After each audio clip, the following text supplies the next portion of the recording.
गड़पदा BJP पक्षरु Modi महोत्सव राज्यर सुशासन पाई बीजेपी ही विकल्प। बस्ता निर्वाचन मंडली गड़पदा पंचायत अंतर्गत लक्ष्मणखुंटा दरखुली पड़िया रविवार बीजेपी पक्षरु मोदी महोत्सव अनुष्ठित हो जाइछि। सभार पूर्वतन सरपंच देवाशीष महापात्र अध्यक्षता करी मोदी सरकार विभिन्न लोकाभिमुखी योजना संपर्क में आलोकपात करथिले।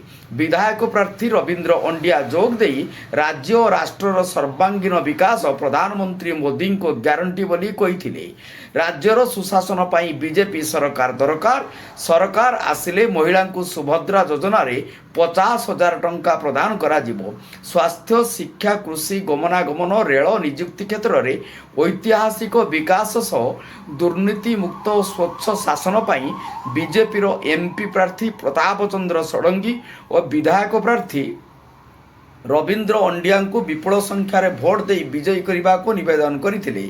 जिला साधारण संपादक प्रदीप पंडा, प्रचार कमिटी अध्यक्ष श्यामा प्रसाद बेहेरा, मंडल सभापति रंजन कुमार मोहांती, वरिष्ठ नेता सूर्यनारायण साहू, पूर्वतन समिति सभापति हरेन्द्र दास, मीडिया संयोजक दिवाकर राउत, पंचायत सभापति अंजन बेहेरा, मंडल साधारण संपादक प्रसन्न कुमार पंडा, कैलाश चंद्र नायक, प्रताप सिंह प्रमुख मंचासन होई राज्यर केंद्र सरकार समस्त योजनार सफल रूपायन पाई बीजेपी ही एकमात्र विकल्प बोली वक्तव्य कही।